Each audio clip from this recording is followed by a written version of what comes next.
그래서 우리 사도 바울이 자신의 사도권에 대하여서 계속 변론하면서 고린도 교회 성도들에게 마음을 넓히라라고 권면하고 있습니다. 그러면서 본인이 가지고 있는 이 사도권 때문에 사도라고 하는 이 직분 때문에 어떠한 삶을 살았는지 왜 그렇게 살았는지 그가 말하고 있습니다. 내가 누구인가, 나는 누구인가라고 하는 그것 때문에 우리가 나는 어떻게 살 것인가가 정해지잖아요. 내가 한국 사람이다. 나는 또 목사다. 나는 예수 그리스도의 그리스도를 믿는 성도다라고 하는 이러한 그 여러 가지의 각자마다 가지고 있는 정체성이 있습니다. 이러한 그 신앙인으로서의 정체성 또는 민족적 정체성 또 여러 가지 사람들은 많은 정체성을 가지고 있는데 이러한 정체성이 우리를 어떻게 살게 하는가, 특별히 성도로서의 정체성, 그것이 확고한 사람들, 나는 예수를 믿는 사람이야 라고 하는 이런 정체성의 확고함이 있다면 우리는 어떻게 살 것인가 라고 하는 이런 부분들을 지금 오늘 본문에서 말하고 있습니다. 사도 바울은 다른 것보다도 정체성의 문제에 걸려서 고린도 교회가 혼돈이 있었고 사도 바울의 정체성에 대해서 계속 흔드는 그런 일들이 여기저기에서 여전히 일어나고 있었는데 이것은 아마 사도 바울이 예수님의 사도로서의 어떠한 그러한 그 그룹에 처음부터 있지 않았었기 때문에 일어난 그런 현상인 것이죠. 그건 어쩔 수 없이 자신이 감내하면서 이거를 방어하거나 이것들을 이렇게 이해하면서 가야 할 자신의 싸움이기도 합니다. 그런데 이러한 그 사도 바울의 이러한 정체성이라고 하는 것이 그가 모든 그런 이런 어려움들이나 또 오해 이런 것들을 싸워 이겨나갈 수 있도록 또한 만들어주는 것도 그의 사도 바울의 정체성이죠. 자, 오늘 6장에서 보면은 이렇게 말합니다. 우리가 하나님과 함께 일하는 자로서. 사도 바울이 지금 담대하게 말하고 있어요. 우리라고 하는 게 누구겠습니까? 고린도후서를 쓸 당시에 사도 바울과 함께 사역하고 있었던 많은 사람들이죠.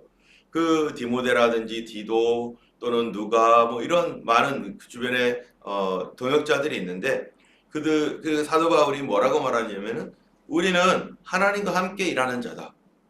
내가 하나님과 함께 일하는 자다. 여러분의 그 일들에 대해서 그렇게 말할 수 있습니까? 나는 하나님과 함께 일하고 있어. 내가 하나님과 함께 일하고 있는 사람이야 라고 얘기할 수 있는가? 근데 사도 바울은 내가 하나님과 함께 일하고 있다 라고 담대히 말하고 있습니다. 왜 그럴까요? 그거는 시작부터 그랬기 때문에 그렇습니다. 시작에 어떠한 시작이었었느냐? 바로 사도행전에 보면 하나님께서 이 안디옥 교회에다가 말씀하시기를 성령께서 말씀하시기를 뭐라고 하셨어요? 이 바울과 바나바를 따로 세워라. 왜? 내가 시키는 일을 위하여 이 바울과 바나바를 따로 세워라. 그래서 그들에게 안수하고 뭐 했습니까? 그들을 선교사로 파송했죠. 하나님께서 선교를 시작하게 하신 분이 하나님이셨어요.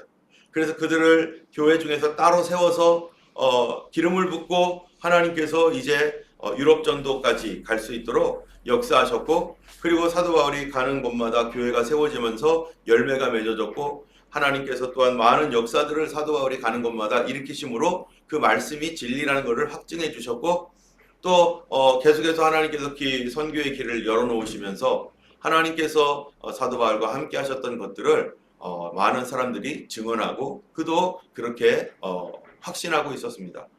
그러면서 그 사도 바울은 자신이 가는 것들이 심지어는 자신은 아시아 지역에서 복음을 전하려고 했는데 하나님의 성령이 아시아 지역에서 복음 전하는 걸 막고 꿈속에서 환상 속에서 마케도니아에서 이리로 오라 라고 하는 그런 환상을 보고 나서 하나님께서 우리로 하여금 저기에 가서 복음을 전하라는 줄을 인정하고 그들의 동료들과 함께 이제 빌립보로 가고 데살로니가 가고 베레아 가고 아데노로 가고 고린도로 가고 하면서요 계속 가는 곳마다 하나님의 인도하심을 따라서 쭉 계속 이동해 갔던 그런 것들. 그래서 그들이 가는 곳마다 성령의 역사가 일어나고 교회가 활성화되고 막 이런 많은 사람들이 구원을 얻는 이 사역들이 사도 바울이 스스로 했던 것이 아니라 하나님이 함께 하셨기 때문이고 그 하나님이 함께 하셨기 때문에 그 모든 어려움들도 사실 이길 수가 있었던 것입니다. 그래서 우리는 하나님과 함께 일하는 자다. 여러분, 우리 교회가 정말 그렇게 담대하게 말할 수 있으면 좋을 것 같아요. 우리 교회는 하나님과 함께 일하는 자다. 사실 우리가 전도하고 있는 그런 지역들, 거기서 전도의 사역들을 하는 것, 그거 누가 맡긴 겁니까? 예, 우리 안에 소원하는 마음을 주신 분이 하나님이시고, 그래서 그 마음 때문에 우리가 같이 와서 복음을 전하는 것, 하나님께서 우리에게 복음 전도를 어떻게 하셨어요? 명령하시고 부탁하셨습니다. 그래서 너희는 모든 족속으로 가서 제자를 삼고 아버지와 아들과 성령의 이름으로 세례를 주라. 사실 이 시드니 국제도시인데 여기에 우리가 보는 사람들, 맨날마다 보는 사람들은 수많은 다국적 사람들을 보는 거죠. 뭐 까만 사람도 있고 하얀 사람도 있고 동양 사람도 있고 중국 사람, 네팔 사람, 또 뭐 스리랑카, 뭐 방글라데시, 뭐 이 주변에 얼마나 많은 특별히 우리 주변에 있는 뭐예요? 사우스 지역에 이런 사람들이 굉장히 많고 가는 곳마다 많습니다. 그런 곳에 가서 그런 내셔널리티를 갖고 있는 사람들을 만나려면 사실 그런 지역으로 갔어야 되는데 비행기 타고 가야 되는데 여기는 갈 필요도 없어요. 그냥 여기 주변에 우리 주변만 돌아보면은 그쪽 사람들이 오히려 왔어요. 왜? 이곳이 뭐가 되니까요? 복음을 갖고 있었던 곳이었기 때문에 그렇습니다. 여러분 성경에 보면은 하나님께서 이스라엘 백성들에게 두 가지 명령을 내렸는데 하나는 복음을 전하라는 명령과 또 하나는 이 복음을 전하는 어떤 그런 나가라고 하는 나가서 복음을 전파하는 것뿐만 아니라 하나님께서 이 또 다른 명령은 그 명령이라기보다는 하나의 축복이죠. 이 복음을 갖고 있는 이 민족이 잘 되게 함으로 말미암아 사람들이 어떻게 하는 거예요? 그 나라로 그 땅으로 먹을 것을 찾기 위해서 오게 하는 그래서 원심력적 선교와 구심력적 선교를 이렇게 얘기를 하는데 특별히 뭡니까 그 구약 성경에서는 솔로몬 시대에 어땠습니까? 이스라엘이 너희 민족을 통해서 모든 열방이 구원을 받을 것이다라고 했던 그 사도 아브라함의 그러한 이 축복이 솔로몬 당시에 어떤 식으로 갔어요? 열방이 솔로몬에게로 오는 거예요. 솔로몬의 지혜를 보러 오고 그 나라가 얼마나 잘 사는지 구경하러 오고 그쪽에 있는 지혜가 어떠한 지혜인지 그 심지어는 아프리카 이디오피아에서 간다게 또는 그 이디오피아의 여왕이 와가지고요. 뭐 그 사람들이 그런 거를 보면서 감탄을 하면서 그래서 이디오피아에 유대인들이 생겨난 거 아니겠어요? 그리고 이 세계 열방에 있는 사람들이 와서 보고 배우고 믿고 돌아가는 사람들이 막 생긴단 말이죠.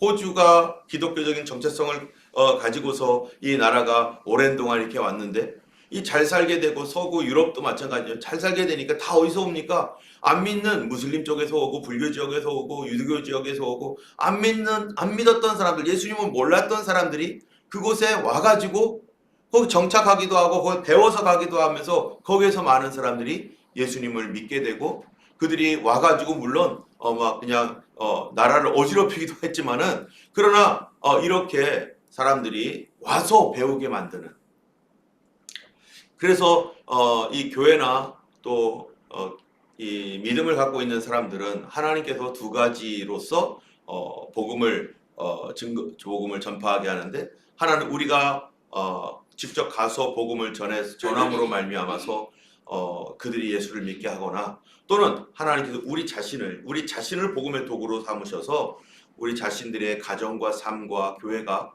세상에 빛이 되고 또 많은 사람들이 존경이 될 때 그런 사람들이 배우러 오히려 우리에게로 와서 보고 자신들도 예수님을 영접하여 가는 이런 두 가지 방향에서 하나님께서 일하고 계시는 거죠. 어쨌든 사도 바울의 이러한 그 사역들이 하나님과 함께 일하는 자로서의 정체성을 가지고서 그들은 주님과 동행하고 있습니다. 그러면서 사도 바울이 이제 고린도 교회에게 하는 말이 너희는 하나님의 은혜를 헛되이 받지 말아라. 내가 은혜 베풀 때에 너희에게 듣고 구원의 날에 너를 도왔으니 지금은 은혜 받을 만한 때요 지금은 구원의 날이다. 지금 고린도 교회가 뭐 복잡하고 서로 막 싸우고 지지고 볶고 했던 이때에 사도 바울을 통해서 하나님 주시는 말씀이 뭡니까? 지금은 싸울 때가 아니고 지금은 서로 분열할 때가 아니다. 지금의 시기가 언제냐? 지금은 은혜 받을 때고 지금은 구원의 날인데 지금 은혜 받고 구원 받아야 될 이 시기에 오히려 뒤지고 볶고 싸우고 있으니 너희들 지금 이 시대가 이 때가 어느 때인 줄을 분별하라고. 지금은 비가 내리고 있는 때는 빨리 비를 받을 준비를 하고 그 비를 축복의 단비를 받을 준비를 해야지 여기서 서로 간에 분열하지 말아라 하면서 지금 하나님 주시는 그 은혜의 기회를 놓치지 말라 하면서 이제 3절에서 사도 바울의 정체성에 대해서 정체성으로 인해서 어떻게 살았는지 나옵니다. 3절에 보면 우리가 이 직분이 비방을 받지 않게 하려고 무엇에든지 아무에게도 거리끼지 않고 이렇게 말했어요. 이 직분이 뭡니까? 복음을 전하는 직분입니다. 이 복음을 전하는 직분, 그 복음을 전하는 직분을 5장에서는요 뭐라고 하고 있냐면은 18절에 이렇게 말하고 있어요. 5장 18절에 모든 것이 하나님께로서 났으며 그가 그리스도로 말미암아 우리를 자기와 화목하게 하시고 또 우리에게 뭐라고요? 화목하게 하는 직분을 주셨으니. 여러분 이 그리스도인으로서의 직분, 또 사도로서의 직분, 이런 직분들, 그럼 어떤 직분입니까 이것이요? 예, 이 화목케 하는 직분이라는 거예요. 누구와 누구를요? 세상과 하나님과, 믿지 아니하는 사람과 하나님과 예수 그리스도와 화목케 하는 직분을 누가 가졌습니까? 교회가 가진 것이고 성도가 가진 것이고, 이 사도 바울도 자기를 그러한 직분자라고 말하고 있는 것입니다. 여러분 우리 모두가 예수 그리스도를 믿을 때 우리가 교회로부터 안수받은 목회자가 아니고 그러더라도 우리는 적어도 누구인 거예요? 하나님께서 우리를 구원하셨고 성도로서 이 세상에 있다면은 우리는 모두 왕 같은 제사장이라고 성경이 얘기하고 있고 우리는 직분자입니다. 세상 속에서 볼 때 여러분 성경에서 두 가지 제사장이 있잖아요. 하나는 실제적으로 이스라엘 당시에 율법으로 말미암은 제사장이 있습니다. 그래서 그들을 제사장이라고 했는데 그 제사장이 하는 일이 뭡니까? 하나님과 이스라엘 백성들을 연결시켜 주는 것. 또 하나의 제사장은 뭡니까? 바로 그 성도 자체가 제사장이라는 거죠. 그래서 고린도전서에 보면은 우리는 왕 같은 제사장이다라고 할 때는 그 어떤 겁니까? 어떠한 이 하나님과 믿지 아니하는 세계를 연결시켜 주는 자. 그래서 출애굽기에서는 출애굽 19장에서는 이스라엘 백성들이 너희가 내 말을 잘 듣고 내 언약을 지키면 너희는 뭐예요? 이 열방 속에 세상 속에서 내 소유가 되고 제사장 나라가 될 것이다 라고 말했죠. 이 제사장 나라라는 뜻이 뭡니까? 바로 하나님과 믿지 아니하는 세계를 연결시켜주는 나라, 바로 이스라엘 민족, 성도, 백성, 하나님의 백성. 그러므로 그들 전체가 누구예요? 하나님의 백성으로서 제사장이란 말이죠. 우리 오늘날 교회는 하나님의 백성으로서 뭡니까? 사도적 역할을 감당하고 있는 교회입니다. 그거를 구약적 용어로 말하면 왕 같은 제사장이라고 하는 것이고, 하나님의 말씀으로 말하면 그것을 또한 하나님의 소유된 백성이라고 하는 것이고, 또 신약적인 용어로 말하면 교회라고도 하는 것이고 사도적인 교회라고 말할 수 있는 것이죠. 때문에 우리는 교회는 어떤 직분을 가졌습니까? 화목케 하는 직분을 가졌어요. 성도는 화목케 하는 사람이죠. 우리가 어디를 가든지 그 직분이 있다는 거예요. 우리는 누구랑 누구요? 하나님과 사람과 사람 사이를 화목케 하는 사람. 여러분 어디를 가, 그게 영어로 보면 피스메이커죠. 피스메이커.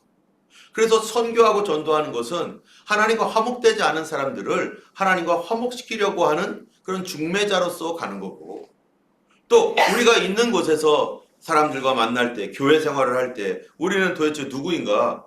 우리가 가는 곳마다 뭐가 일어나야 돼요? 화목해 되고, 이 사람과 저 사람이 연결되고, 또 서로 싸웠던 사람들이 이제는 화해하게 되고, 그런 누구를 통해서, 나를 통해서 그런 일들이 계속 일어날 때 이 사람이 뭐가 되는 겁니까? 바로 축복의 통로가 되는 거죠.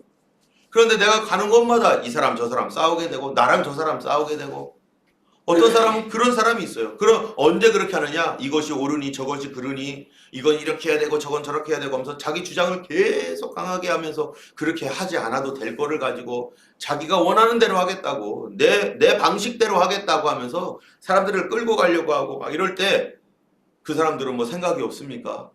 그러다 보니까 충돌하게 되고 자기 의견을 굽히지 않고 그 진리가 아닌 것들, 그런 것들은 포라라고 하는데, 중요하지 않은 것들 때문에 막 머리가 터지게 싸우고, 피아노를 여기에 옮겨놔야 되는데 왜 저쪽으로 가냐는 둥, 의자가 이래야 되는데 왜 저렇게 돼 있냐는 둥, 또 뭐 이거는 이런 식으로 해야 되는데 뭐 저렇게 했다고, 그럼 이렇게 해도 되고 저렇게 해도 되는, 좀 불편할 수도 있지만 그런 것들이 있다면 다 덕스럽게 그래 더 중요한 거는 관계가 중요하니까 화목해 하는 직분, 그래서 우리가 일을 할 때도 어떤 사람들은요, 일은 잘하는데 관계를 다 깨버리는 사람이 있습니다. 너무너무 일을 잘해요. 그런데 관계는 다 깨져버려요. 그러면 다음에 그분하고 일을 못하게 되는 거예요. 관계가 다 깨져버렸기 때문에. 그분과 일을 안 하려고 합니다. 관계가 다 깨져버렸기 때문에. 일은 혼자서는 잘하는데 능력은 있는 것 같은데 관계는 다 깨버렸어요. 그렇게 되면은 정말로 이 스스로 생각을 해봐야 돼요. 내가 다른 사람과 함께 일하기 위해서 내 능력을 조금 어떻게 돼야 돼요? 조금 내려놔야 돼요. 그때는.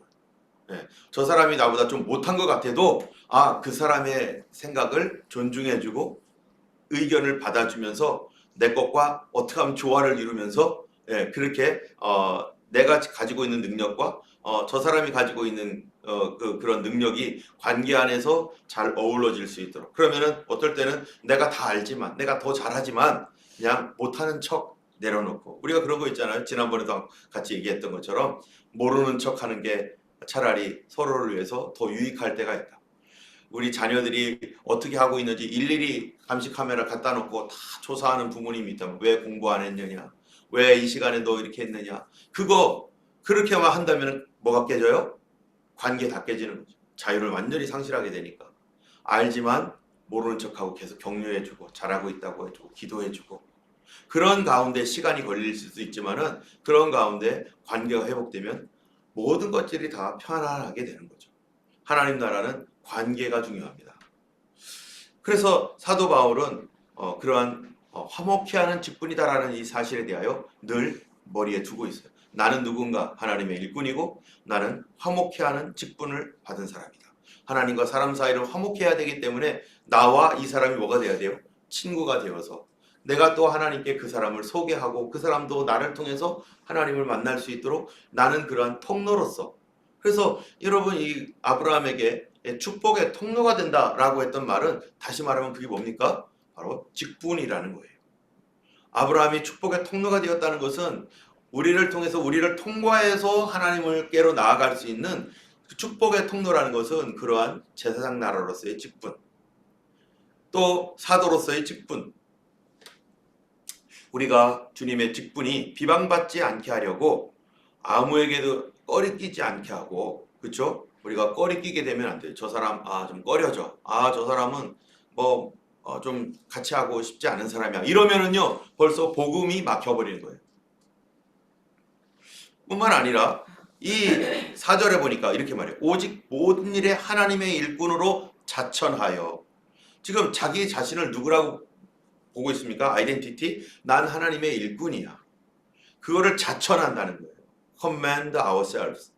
우리 스스로가 나 하나님의 백성이야, 나는 하나님의 직분자, 일꾼이야 라고 하는 어떤 그런 아이덴티티를 딱 가지고 있습니다. 제가 예전에 군대에 있었을 때 군인으로서 이제 휴가를 나오잖아요. 그러면은 어떻게 나옵니까? 막 그 옷을요 얼마나 다리미질을 하는지 쫙쫙 세 줄 탁 다려가지고 여기 계급장 위에 계급장 있고 세 줄을 쫙 다려가지고 그렇게 하고 나옵니다. 각 잡고 나옵니다. 소위 말하면. 그러면은 기차에나 아니면 버스나 어디를 돌아다닐 때, 옛날에는 이제 군인 정신 대단히 강조했거든요. 군인은 모범이 돼야 되고, 군인은 나라를 지키는 사람이고, 군인은 이 국방을 위한 어떠한 그 헌신된 사람이다. 그래서 군인 정신, 군인은 국민들을 보호하고 뭐 어쩌고 저쩌고 있어요. 그런 것들로 막 이게 교육받고 나니까 이제 어느 순간에 이제 군인 정신이 딱 들어갔어요. 그러면은 보통 같으면은 그냥 일반 옷을 입고 있으면 자리 나면은 얼른 가가지고 딱 그냥 앉고 자세도 다 흐트러지고 이러는데, 그 옷을 딱 입고 있는 그 순간부터 나는 군인이지, 군인으로서의 복무를 잘 해야지 라고 하는 생각이 나도 모르게 딱 들어오면은 어떻게 돼요? 예, 저기 자리에 있어도 다른 사람은 앉으라고, 나는 군인이니까. 예, 그리고 행동이나 이런 것들을 좀 조심해요. 나는 군인이니까. 저도 어쩔 때는 이제 이 옷을 그 목회자가 입는 그런 옷을 이렇게 입고 어디를 갈 때가 있잖아요. 그러면은 다른 날보다 더 신경이 쓰이는 거예요.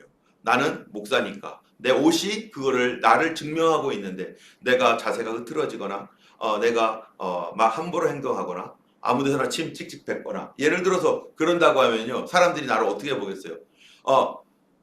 나 개인에 대한 어떠한 그 비난보다도 아니 목사님이 저래? 그러면은 이 땅에 있는 모든 목회자들을 욕먹이게 되는 일이죠. 아니 세상에 저렇게 행동할 수 있어? 라고 하면 그것이 교회를 욕먹이는 일이고 예수님을 욕먹이는 일이죠. 거기에 대한 그 아이덴티티가 확실하다면, 내가 목사로서 라고 하는 아이덴티티가 있다면은 내 생활과 내 행동과 이런 것들이요, 그것 때문에 나를 절제하게 하고 나를 정직하게 하고 나로 하여금 함부로 행하지 못하게 합니다. 그 아이덴티티가 확실하니까. 옛날에는 사도 바울이 무슨 그런 옷을 입고 다녔습니까? 뭐가 있습니까? 그냥 평범하게 입고 다녔지만 자기 안에, 자기 영적으로 자기 안에는, 자기 마음 안에는 나는 하나님의 일꾼이야 라고 하는 아이덴티티가 확실하니까. 일꾼은 뭐 하는 사람이에요? 화목해 하는 사람이라는 거예요. 화목해 하는 직분을 가졌다는 거예요. 그러니까 다른 사람이 꺼리지 않게 하면서 뭐라고 말하느냐? 많이 4절에 보니까 많이 견디는 것, 환난, 궁핍, 고난, 5절에 매맞음, 갇힘, 난동, 수고로움과 자지 못함과 먹지 못함 가운데서도 어려운 일이 많이 있었죠. 사도 바울. 사도 바울을 보면은 사람들이 바울 좋아, 폴, 그래서 이름이 많습니다. 폴이라는 이름을 갖고 있는 사람 많아요. 사도 바울이 위대하니까. 그런데 사도 바울의 인생을 가만히 들여다보니까 그가 예수님 때문에 겪어야 했던 일들이 많아요. 그게 어떤 거였었다고요? 환난, 궁핍, 고난, 매맞음, 갇힘, 난동, 수고, 자지 못함, 먹지 못함. 이런 것들이 왜 그랬는가? 그가 누구였기 때문에? 하나님의 일꾼이었기 때문에. 그런데 일꾼이었기 때문에 어려움을 감수했습니다. 나는 주님의 종이야. 주님의 종으로서 내가 하나님 앞에 올바르게 살고 싶어. 나는 주님 뜻대로 살고 싶어. 성령님께서 나에게 주시는 이 감동대로 나는 살 거야. 라고 하는 그러한 그 자기 자신의 안에 있는 믿음과 그런 아이덴티티로 인해서 피해갈 수 있는 것도 피하지 않았습니다. 손해보지 않아도 되는 거를 손해봤습니다. 매맞지 않아도 되는데 매를 맞습니다. 억울하지 않아도 되는데 억울함을 그냥 받습니다. 누구 때문이라는 거예요? 예수님 때문에, 교회 때문에. 그것들을 감당하는 거예요. 여러분, 우리가 예수님을 믿으면서 세상 속에서 내가 사람들이 나를 성도로 알고 있는데 내가 성도이기 때문에 나 거짓말 못하겠어. 내가 저 사람들에게 내가 성도인 것이 다 밝혀져 있는데 내가 만약에 하나님 앞에 의롭지 못하고 올바르지 못하면 저 사람들에게 복음이 막힌다면, 나 때문에 복음이 막힌다면 어떻게 되겠어요? 한 영혼을 죽이는 거 아니겠어요? 아이고, 나 저 사람 봐서 내가 절대 교회 안 다녀. 나 저 사람 같으면은 내가 예수 안 믿어. 심지어는 가정에서도 그러잖아요. 우리 아빠처럼 그렇게 하면은 나 교회 안 다닐 거예요. 심지어 목회자 가정에서도 그렇습니다. 너무나 죄송스러운 일이지만 우리 아빠 같은 목사님이라면은 교회 다닐 필요가 없어. 여러분, 이런 얘기를 듣는다면 얼마나 참 절망스러운 얘기입니까? 우리 엄마 같은 사모님이라면 나는 예수 안 믿을 거야. 그런다라면요. 우리 가정 안에 있는 불신자도 전도가 안 되는데 어떻게 밖에 있는 불신자가 전도가 되겠어요? 우리 가정 안에 불신자들이 너무나 많죠. 그것이 어떠한 일이 연유가 됐든 간에. 때문에 우리가 내가 누구인가? 나는 화목해하는 사람이다. 그리스도 안에서 화목해하는 직책을 받았다. 사도 바울은 이것 때문에 이런 어려움을 겪으면서도 6절에 보니까 어떻게 했습니까? 깨끗함과 지식과 오래 참음과 자비함과 성령의 감화와 거짓 없는 사랑과 진리의 말씀과 하나님의 능력으로 의의 무기를 좌우에 가지고 영광과 욕됨으로 그리했고 악한 이름과 아름다운 이름으로 그리했고 우리는 속이는 자 같으나 참되고 무명한 자 같으나 유명한 자고 죽은 자 같으나 보라 우리가 살았고 징계받는 자 같으나 죽임을 당치 않고 근심하는 자 같으나 항상 기뻐하고 가난한 자 같으나 많은 사람을 부유하게 하고 아무것도 없는 자 같으나 모든 것을 가진 자로다 하면서 자기의 간증과 섞어가지고 그렇게 얘기해주고 있어요. 이런 고난 속에서도 자신의 품위를 잃지 않았다.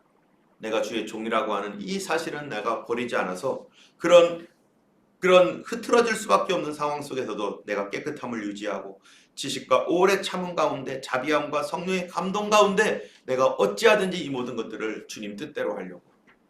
그것이 바로 사도 바울이 걸어갔던 삶이고, 그래서 사람들이 사도 바울을 사도 바울 사도 베드로 별로 말 별로 안 하잖아요. 예, 오히려 사도 바울이라는 말은 엄청나게 써요. 사도 마태, 사도 또 누가 있어요? 사도 야고보 이런 말보다는 사도 바울, 사도 바울, 사도 바울, 사도 바울. 물론 그들에 대한 기록이 성경에 많이 없기 때문이기도 하지만 사도 바울은 그렇게 자기가 화목해하는 직분자로서 하나님의 일꾼으로서 그런 적재성이 확실했기 때문에 그는 그 속에서 어려움 가운데서도 그는 자신을 잃지 않고 하나님의 종으로서 살아갔습니다.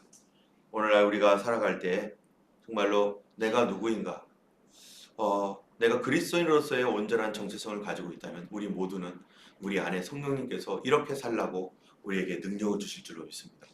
우리가 할 수 없지만 하나님의 성령은 우리 안에서 내가 정말로 그리스도인으로서 화목해하는 사람으로서 살으라고 우리에게 손과 발과 마음과 생각에 힘을 주실 줄로 믿습니다.